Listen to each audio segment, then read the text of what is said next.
السلام علیکم ناظرین، راہ امن میں میں ہوں آپ کا میزبان SM عرفان طاہر۔ آج ہم جس اہم اور دقیق موضوع پر بات کریں گے وہ ہے دین اسلام اور اس کے افکار اور نظریات۔ ناظرین، اگر دیکھا جائے تو لوگ گفتگو کرتے دکھائی دیتے ہیں کہ دین پر بحث نہیں ہونی چاہیے، کوئی بھی بات جو ہے مذہب سے متعلقہ وہ باہر نہیں جانی چاہیے۔ افہام و تفہیم کے ساتھ مختلف چینلز کے اندر مختلف جگہوں پر مختلف بحث مباحثوں میں دین کو جو ہے وہ پیش کیا جاتا ہے، اس کی جو تعریف ہے وہ بیان کی جاتی ہے۔ کچھ لوگ دین کے حوالے سے آگاہی رکھتے ہیں، لیکن کچھ ایسے بھی موجود ہیں جن کو نہ دین کا پتہ ہے نہ دنیا کا، اور وہ اسی کشمکش میں مبتلا اپنی زندگی کے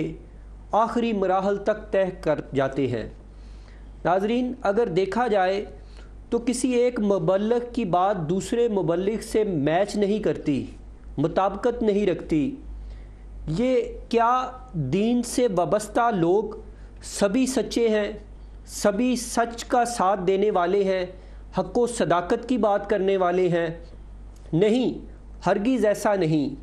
ان میں کچھ سچے ہیں اور کچھ جھوٹے بھی ہیں۔ یعنی اگر ہم اسے زمینی حقائق کے مطابق دیکھیں تو وہ ہمیں آج کے موجودہ حالات کے تناظر میں واضح طور پر نظر آ جائے گا کہ دین سے وابستہ لوگ کچھ جھوٹ، فریب اور بدمزگی پیدا کرنے کے حوالے سے اپنے اقدامات اٹھاتے ہیں،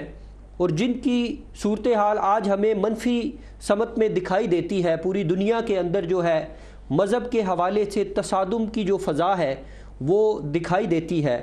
اسی طرح جو لوگ سچے ہیں، جن کے عقائد سچے ہیں، جن کے نظریات سچے ہیں اور جو سچے دین کو لے کر چل رہے ہیں، ان کو کس طرح پرکھا جا سکتا ہے یا کیسے ہم دیکھ سکتے ہیں؟ آج اس اہم موضوع پر اور دین اسلام کی جو صداقت ہے، جو حق ہے، جو اس کے افکار ہیں، جو نظریات ہیں، جو خیالات ہیں، اس پر بحث و مباحثہ کرنے کے لیے ہمارے پاس جو اسٹوڈیو میں شخصیت تشریف رکھتے ہیں، کسی تعارف کے محتاج نہیں ہے۔ پیر محمد تبسم بشیر اویسی گزشتہ کئی سالوں سے پاکستان کے اندر مختلف نیشنل اور انٹرنیشنل اخبارات کے اندر ان کے کالم بھی چھپتے ہیں۔ یہ ایک رائٹر بھی ہیں، ایک مصنف بھی ہیں، ایک محقق بھی ہیں، دانشور بھی ہیں، اور بڑی گہری نظر رکھتے ہیں، اور صدائے اسلام کے نام سے ان کا جو ہے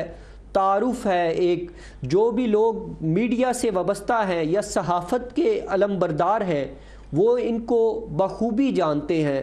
کہ گزشتہ کئی سالوں سے یہ صدائے اسلام لے کر چل رہے ہیں، اور مختلف مواقعوں پر اگر ہم ختم نبوت کی بات کریں، اگر ہم کسی بھی تحریک کی بات کریں تو وہاں ہمیں نمایاں جو شخصیت ہے وہ پیر تبسم بشیر اویسی صاحب کی صورت میں دکھائی دیتی ہے۔ یہ بانی ہیں، ناظم اعلیٰ ہیں تحریک اویسیہ کے، اور ناروال سے ان کا تعلق ہے۔ یہاں برطانیہ کے بعد میں اپنے معزز مہمان کو اسٹوڈیو آمد پر جو ہے وہ آپ کو میں خوش آمدید کہتا ہوں۔ بڑی ہماری خوش قسمتی ہے کہ آج ہم اس جگہ اہم موضوع پر بات کرنے کے لیے اکٹھے ہوئے۔ میں پیر صاحب آپ سے یہ پوچھنا چاہوں گا کہ اسلام کی جو آج صورتحال دکھائی دیتی ہے، ہمارے برطانیہ کے اندر کم و بیش جو ہے 30 لاکھ مسلمانوں کی کمیونٹی آباد ہے، اسی طرح یورپ کے اندر بھی 3-4 لاکھ مسلمان آباد ہیں، تو ہر ایک جو ہے تذبذب کا شکار ہے، مشکلات میں مبتلا ہے کہ اسلام شاید جو ہے وہ مشکل وقت سے گزر رہا ہے، اور آنے والا ہر جو گھڑی ہے، ہر جو لمحہ ہے، وہ ہمارے لیے ایک مشکل کو جنم دے رہا ہے، مصائب کو جنم دے رہا ہے۔ اگر ہم اسلامی تاریخ کے تناظر کو دیکھیں تو کیا اس سے بھی کوئی کڑا وقت آیا، یا اسلام کو کوئی نقصان پہنچانے والے جو ہیں انہوں نے ایسی کوئی اقدامات اٹھائے اور اسلام محفوظ رہا اور آج تک جو ہے وہ چل رہا ہے، اور اللہ رب العزت نے اسے فتح یاب بھی کیا اور آج تک زندہ ہے اسلام؟ تو اس تناظر میں آپ کیا کہنا چاہیں گے، کیسے دیکھتے ہیں آپ؟ بسم اللہ الرحمن الرحیم۔ ان الدین عند اللہ الاسلام، صدق اللہ مولانا العظیم۔ سب سے پہلے میں نور ٹی وی کی جملہ انتظامیہ کا شکر گزار ہوں کہ میں پاکستان سے حال ہی میں برطانیہ آیا حضرت پیر سید منور حسین شاہ صاحب جماعتی کی دعوت پہ، تو الحمدللہ جناب عرفان طاہر صاحب آپ سے ملاقات ہوئی اور آپ نے بڑی محبت کا اظہار کیا اور مجھے اسٹوڈیو میں آنے کی دعوت دی۔ آج جس موضوع پہ آپ بات کرنا چاہ رہے ہیں انشاءاللہ یہ بڑا خوبصورت اور بڑا عام فہم اور آسان موضوع ہے۔ اللہ تعالیٰ کے قرآن سے میں نے جو آیہ کریمہ پڑھی ہے، اللہ تعالیٰ ارشاد فرماتے ہیں کہ ان الدین عند اللہ الاسلام، کہ اللہ کا پسندیدہ دین دین اسلام ہے۔ دین اسلام نہ تو کوئی مشکل دین ہے، نہ کوئی ایسا ہے کہ جس میں عمل کرنے میں بڑی مشکلات پیدا ہوں۔ اسلام سلامتی کا دین ہے، امن کا دین ہے، محبت کا دین ہے، بھائی چارے کا دین ہے اور آسانیوں کا دین ہے۔ اسلام انسان کو حقیقت میں انسان بناتا ہے۔ ہم یہ سمجھتے ہیں کہ شاید برطانیہ میں یا دیار غیر میں ہم رہ کر اسلام پر مشکل عمل کرتے ہیں یا مشکل ہے اس پہ چلنا۔ قرآن کریم فرماتا ہے لا اکراہ فی الدین، دین میں کوئی جبر نہیں ہے، کوئی سختی نہیں ہے، اس پہ عمل کرنا انتہائی آسان ہے، اور آسان اس طرح سے کہ رسول اللہ صلی اللہ تعالی علیہ وسلم جس دور سے گزرے مکہ مکرمہ میں، اور حضور علیہ الصلوۃ والسلام نے دین اسلام پر چلنے کا جو سلیقہ ہمیں بتایا وہ یہ ہے اخلاق حسنہ، اعلیٰ کردار۔ حضور علیہ الصلوۃ والسلام نے اپنے اخلاق سے، صداقت سے، اچھے کردار سے اسلام کو پروان چڑھایا ہے۔ صحابہ کرام بھی اپنے دور میں اور خلفائے راشدین بھی اپنے اخلاق اور کردار اور اچھے اخلاق سے ہی اسلام کو پروان چڑھاتے رہے۔ صوفیہ عظام نے، صوفیہ امت نے تلوار نہیں چلائی، اسلام پہ چلنا سکھایا ہے، اور کس طرح سکھایا؟ اپنے کردار کو ماڈل بنایا ہے۔ جب ہم اپنے کردار کو ماڈل بنائیں گے، ہماری ظاہریت اسلام کے مطابق ہوگی، ہمیں کسی کو بلانے کی ضرورت نہیں پڑے گی، ہم چلتے پھرتے اسلام کی تبلیغ کر رہے ہیں، چلتے پھرتے مبلغ ہوں گے۔ اور میں یہاں برطانیہ میں آ کے یہ خوش بھی ہوا ہوں کہ الحمدللہ یہاں پہ نمازوں کے اوقات میں مسجدیں بھری پڑی ہیں اور لوگ دین اسلام کی تڑپ رکھتے ہیں، اور دین اسلام کی تڑپ کا یہ جذبہ انشاءاللہ العزیز اسلام کو غالب کرنے والا جذبہ ہے۔ اور یہ قطعاً نہیں سوچنا چاہیے کہ کوئی ایسا دور آئے گا کہ شاید اسلام مغلوب ہوگا، چونکہ یہ اللہ کا پسندیدہ دین ہے، انشاءاللہ یہی غالب رہنا ہے اور ہمیشہ غالب رہنا ہے۔ میں ایک بات جو نیو جنریشن جو ہے بڑے مشکلات کا شکار ہے اور سوچتی یہ بھی ہے کہ کیسے رائٹ اور رونگ جو مثبت جو اسلام کا ایک پہلو ہے اور کچھ منفی جو سرگرمیاں اس کے ساتھ منسوب کی جا رہی ہیں تمام مذاہب کے ساتھ جو ہے، وہ اس کو آپ کس نظر سے دیکھتے ہیں کہ کس طرح ایک جو نوجوان نسل ہے، آئندہ جو آنے والا نوجوان ہے، وہ کس طرح اس کو شعور مل سکتا ہے یا معلومات مل سکتی ہیں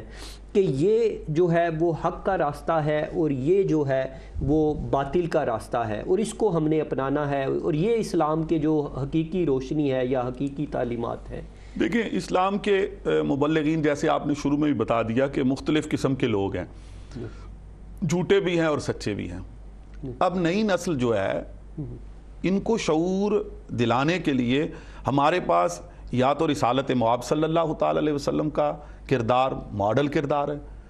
حضور علیہ الصلوۃ والسلام کے بعد آپ کے خلفائے راشدین، اہل بیت اطہار، آل محمد کا کردار جو ہے ہمارے لیے، اور اس کے بعد جو آج تک ایک ماڈل رول کے طور پر کردار اسلام کی پسندیدگی کا عمل ظاہر کرتا ہے وہ صوفیہ کا کردار ہے۔ آپ دیکھیں کہ جو لوگ اسلام کا نام لے کر شدت پسندی پہ اتر آئے ہیں، اسلام کا نام لے کر دہشت گردی پہ اتر آئے ہیں، اسلام کا نام لے کر مسجدوں کو گرا رہے ہیں، اسلام کا نام لے کر علمی مراکز کو تباہ کر رہے ہیں، اسلام کا نام لے کر وہ ہسپتالوں پہ حملے کر رہے ہیں، اسلام کا نام لے کر وہ مختلف لوگوں کا قتل کرنا ثواب سمجھتے ہیں، ان کا اسلام سے کوئی تعلق نہیں۔ اسلام تو سلامتی اور امن کا مذہب ہے، دین ہے، اور اس کے ماننے والے بھی پرامن ہوتے ہیں، اور وہ ماڈل رول صوفیاء امت کا رول ہے۔ حضرت سیدنا غوث اعظم رضی اللہ تعالیٰ عنہ کا کردار دیکھ لیں، حضرت مجدد الف ثانی شیخ احمد سرندی رحمۃ اللہ علیہ کا کردار دیکھ لیں، آپ اعلیٰ حضرت امام احمد رضا کا کردار دیکھ لیں، آپ حضرت خواجہ محکم الدین سیرانی رحمۃ اللہ علیہ کا کردار دیکھ لیں۔ سلاسل روحانیہ کے جتنے بزرگان دین ہیں، کسی نے شدت پسندی کے ساتھ کسی پر اسلام کا نقطہ نظر یہ مسلط کرنے کی کوشش نہیں کی، انہوں نے محبت، امن، بھائی چارے، پیار کے ساتھ لوگوں کو اسلام کی طرف بلایا ہے۔ اور میں نئی نسل کو یہی کہوں گا کہ ان کے لیے ماڈل رول صوفیاء امت ہیں، خلفائے راشدین ہیں، صحابہ اکرام ہیں، اور رسالت مآب صلی اللہ علیہ وسلم ہیں۔ حضور علیہ الصلوۃ والسلام نے سب سے پہلے صداقت اور سچائی کا علم بلند کیا ہے، اور سچائی اسی میں ہے کہ ہم دہشت گردوں کو نہ دیکھیں، ہم شدت پسندوں کو نہ دیکھیں، ہم وہ لوگ جنہوں نے ایک ایک نظر میں اور اپنے کردار سے 90 لاکھ کفار کو دائرہ اسلام میں داخل کیا، ہم ان لوگوں کو دیکھیں، وہ ہمارے لیے ماڈل رول۔ یعنی انہوں نے کوئی تلوار نہیں اٹھائی، کوئی ہتھیار نہیں اٹھایا، لیکن لوگ جو ہے ان کے ساتھ گروہ با گروہ جو ہے چلتے آئے، اور ایک کارواں۔ لیکن میں یہ سمجھتا ہوں کہ تلوار اٹھانا یہ غلط نہیں ہے، اسلام نے اس سے منع نہیں کیا، لیکن تلوار اٹھانے کے بھی کوئی اصول ہیں، کچھ ضابطے ہیں۔ یہ تو نہیں کہ آپ مسلمانوں کو ہی قتل کرتے جائیں، آپ بے گناہ لوگوں کو قتل کرتے جائیں، بم دھماکے کرتے جائیں اور مسجدوں کو ہی تباہ کرتے جائیں۔ اسلام کا نام لے کر ظلم تو یہ ہے کہ اسلام کا نام لے کر اسلام کے مراکز جو ہیں ان کو تباہ کیا جائے۔ ایسے لوگوں کا اسلام سے یا اس مذہب سے کوئی تعلق نہیں، واسطہ نہیں۔ حضرت صاحب میں یہاں یہ بھی جاننا چاہوں گا کہ جو دیار غیر میں آ کر لوگ آباد ہوتے ہیں، تارکین وطن ہیں یا ہمارے دوست احباب بھائی ہیں، ان کے لیے کیا، یعنی کہ حضور پاک صلی اللہ علیہ وسلم کی جو اسوہ حسنہ ہے، اس سے کیا طریقہ یا کیا ہمیں پیغام ملتا ہے کہ کسی غیر جو ملک ہے اس پہ جو آپ صلی اللہ علیہ وسلم نے جو مبصر بھیجے، جو سفیر اپنے بھیجے اسلام کے، جو مذہب کے، انہوں نے کیا تعلیمات وہاں پہ قائم کی اور کس طرح انہوں نے زندگیاں اپنی گزاری؟ نبی رحمت صلی اللہ علیہ وسلم نے پوری دنیا میں صحابہ اکرام کو بطور مبلغ روانہ فرمایا ہے اور سفیروں کو بھیجا ہے۔ سب سے پہلے ضروری ہے جو تارکین وطن ہیں، مسلمان ہیں اور دیار غیر میں رہتے ہیں، ان کے لیے ضروری ہے کہ اس ملک کے قوانین کی پاسداری کریں۔ رسالت مآب صلی اللہ علیہ وسلم نے یہ قطعاً نہیں کہا کہ صحابہ اکرام کو جن کو روانہ کیا ان کو سب سے پہلی ہدایت یہ ہوتی تھی کہ قانون کی پاسداری کرنی، آپ یہاں کے قوانین کی پابندی کریں، اس کے بعد اپنے دین پہ عمل کریں، اور شدت سے نہیں، نرمی اور محبت سے اس پہ عمل کریں۔ اصل میں آپ کا کردار بولے گا، آپ کا عمل بولے گا، اور اگر آپ دیار غیر میں جا کر اس ملک کے قوانین کو تباہ کرتے ہیں، ختم کرتے ہیں، اس پہ عمل درآمد ہی نہیں کرتے، تو آپ کا اسلام سے کیا تعلق ہوگا؟ اسلام تو ماننے والوں کا مذہب ہے، یہ تو کہتا ہے کہ اصول پسندی کے ساتھ چلنا چاہیے۔ رہی بات کہ دیار غیر میں چونکہ مختلف مذاہب کے لوگ موجود ہوتے ہیں، تو ہم مشترکات کے حوالے سے سوچیں۔ مثلا وحدانیت خدا ہے، انبیاء کرام پہ ایمان لانا ہے، فرشتوں پہ ایمان لانا ہے، قیامت کے دن پہ ایمان رکھنا ہے، مرنے پہ ایمان ہے ہمارا، مرنے کے بعد جی اٹھنے پہ ایمان ہے۔ جو مشترکات ہیں مذاہب کی، ان چیزوں کو آپ لے کے آگے چلیں، اور انشاءاللہ العزیز دیار خیر میں بھی آپ کے لیے کوئی مسائل، مذاہب ہم آہنگی کی ایک جو فضا ہے، جو تعلق ہے، یہ اگر ہم اپنی اسلام کی ہسٹری دیکھیں تو ظاہر ہے مختلف مذاہب آپ صلی اللہ علیہ وسلم کے دور میں بھی آباد رہے، یہود و نصارہ اور مختلف جو ہیں، ان کے جو رہن سہن تھا یا ماحول تھا، وہاں کیا فضا دکھائی دیتی؟ آپ دیکھیں جب نبی کریم صلی اللہ علیہ وسلم مکہ مکرمہ سے مدینہ منورہ ہجرت فرمائی ہے، تو آپ نے سب سے پہلے جو وہاں پہ بسنے والے یہود تھے ان کے ساتھ مدینے کے تحفظ اور وہاں کے رہنے والوں کے حقوق کے تحفظ کے لیے ایک معاہدہ قائم کیا ہے، اور رسول کریم صلی اللہ علیہ وسلم نے بتا دیا ہے کہ ہم جہاں رہتے ہیں ان کے درمیان ہمارے معاہدے قائم ہو سکتے ہیں، باہمی رابطے قائم ہو سکتے ہیں۔ پھر آپ دیکھیں کہ نجران کے کرسچنز جو ہیں وہ نبی کریم صلی اللہ علیہ وسلم کے پاس تشریف لاتے ہیں تو رسالت مآب صلی اللہ علیہ وسلم ان کو مسجد میں بٹھا لیتے ہیں. وہ دور تھا دلجوئی کا دور تھا, لوگوں کے دلوں میں گھر کرنے کا دور تھا, محبتیں بانٹنے کا دور تھا. تو رسالت مآب صلی اللہ علیہ وسلم نے انہیں مسجد میں بٹھایا, پھر ان کی بات سنی ہے حضور علیہ السلام نے بڑی محبت سے, ان کی بات سنی ہے, پھر انہیں اپنے دلائل بھی رسول کریم صلی اللہ علیہ وسلم نے دیے ہیں. اور پھر میرے آقا علیہ الصلوۃ والسلام کے بارے میں قرآن کریم بیان کرتا ہے کہ رحمت دو عالم صلی اللہ علیہ وسلم نے یہ کہا کہ آؤ ہم اس کلمہ واحد کے طرف سارے لوگوں کو بلائیں جو ہمارے اور تمہارے درمیان یکتا ہے, اور یہ ہے بین المذاہب ہم آہنگی ہے یہ. اور وہی جو میں نے آپ کو پہلے بات کہی کہ ہم مشترکات لے کے آگے چل سکتے ہیں. اور جو افراد جو یہاں پہ ہم اگر بات کریں موجودہ حالات کے تناظر میں, کچھ لوگ تشدد کے ساتھ ظلم و جبر کے ساتھ جو ہے وہ مذاہب کے اندر لوگوں کو دھکیلنے کی کوشش کرتے ہیں, یا مذہب چینج تبدیل کرنے کے حوالے سے بھی جو ہے ان کو اپنی جو من گڑت سوچ ہے اس پہ وہ کوشش کرتے ہیں, تو ان لوگوں کے بارے میں آپ کی کیا رائے ہے, کیا کہنا چاہیں گے؟ شدت کا جو پہلو ہے نا جی, چونکہ میں پاکستان میں باقاعدہ بین المذاہب امن کمیٹی کا وہاں پہ چیئرمین ہوں, ڈسٹرکٹ کے حوالے سے بھی, اور مرکزی وائس چیئرمین بھی ہوں. اس حوالے سے میں نے یہ باقاعدہ طور پر یہ چیزیں سامنے لے کے آیا ہوں کہ یہ جو شدت کے ساتھ اپنا مذہب مسلط کرنا ہے نا, یہ بالکل اسلام میں جائز نہیں ہے. آپ ایک مثال نہیں دے سکتے نبی کریم صلی اللہ تعالی علیہ وسلم کی یا آپ کے صحابہ کی. حضور علیہ الصلوۃ والسلام نے امن تو امن, حضور نے جہاد اور جنگ کے دور میں بھی صحابہ کرام کو یہ ہدایات جاری فرمائی تھی کہ کسی مذہب کے عالم کو قتل نہیں کرنا, کسی کی عبادت گاہ کو نہیں گرانا, بچوں پہ تلوار نہیں چلانی, عورتوں پہ ظلم نہیں کرنا, ان کو قتل نہیں کرنا. جو تمہارے مد مقابل تلوار اٹھائے اس کے ساتھ تم نے تلوار چلانی, وگرنہ پہل تلوار اٹھانے میں نہیں کرنی. اور آپ دیکھ لیں اسلام کی ہسٹری دیکھ لیں, اتنی جنگیں اور اتنے جہاد ہوئے, لیکن جو مقتولین کی تعداد ہے وہ انتہائی کم ہے. اس کے مد مقابل آپ دنیا میں اور جنگیں ہو رہی ہیں, ہوتی ہیں, آپ دیکھیں کہ کتنے لوگ مر رہے ہیں. یعنی جنگ و جدل ہے یا تصادم ہے یا لڑائی ہے یا جہاد کی بات اگر کریں تو اس کا بھی قانون ایک زاویہ جو ہے وہ بیان کیا گیا, ایک ضابطہ ہے. یہ شدت کے ساتھ جو ہے نا جی کسی کو اپنے مذہب میں داخل کرنا, اس کا کوئی کانسیپٹ نہیں ہے اور بالکل نہیں ہے. یعنی یہ ہمارے اسلام اس کی جو ہے تعلیمات کبھی بھی نہیں دیتا, اور نہ ہی اس کا اسلام سے کوئی واسطہ ہے یا نسبت ہے. میں یہاں یہ بھی پوچھنا چاہوں گا کہ حضرت جو لوگ اقلیت ہیں جو ہمارے یعنی مسلم کنٹری میں یا دیگر جو مسلم بے تحاشا یہاں پہ دنیا میں موجود ہیں, وہاں پہ جو اقلیت ہے ان کے حقوق بارے کیا وضاحت کرتا ہے اسلام, کیا کہتا ہے؟ اسلام ایک ایسا کامل اور مکمل دین ہے جی کہ جس میں ہر طبقہ فکر کے جو قوانین ہیں اور تحفظات ہیں ان کا دفاع کیا گیا ہے. بالکل ایسا نہیں ہے کہ ہر ایک کو کھلا چھوڑ دیا گیا, ایسی بات نہیں ہے. اقلیت کے حوالے سے نبی کریم صلی اللہ علیہ وسلم نے ذمیوں کے حقوق باقاعدہ بیان فرمائے, اور وہ جزیہ دے کے مکمل مذہبی آزادی بھی رکھتے تھے, مکمل قانونی آزادی بھی رکھتے تھے. رسالت مآب صلی اللہ علیہ وسلم کے دور میں بڑے سارے یہود قبائل, بڑے سارے نصارہ قبائل جو ہیں, یہ جو نجران کے عیسائیوں کا وفد آیا تھا, یہ بھی رسالت مآب صلی اللہ علیہ وسلم کے پاس بعد میں جب یہ مباہلہ ہوا اور مباہلہ کا تاریخ کا تعین ہو گیا تھا, تو رسول کریم صلی اللہ علیہ وسلم جب خود اور جناب مولا علی کرم اللہ وجہ الکریم کو اور حضرت سیدہ فاطمہ سلام اللہ علیہا کو اور حضرت سیدنا امام حسن اور امام حسین علیہ السلام کو یہ 5 دن پاک جب تشریف لے کے گئے تھے, تو وہ عیسائی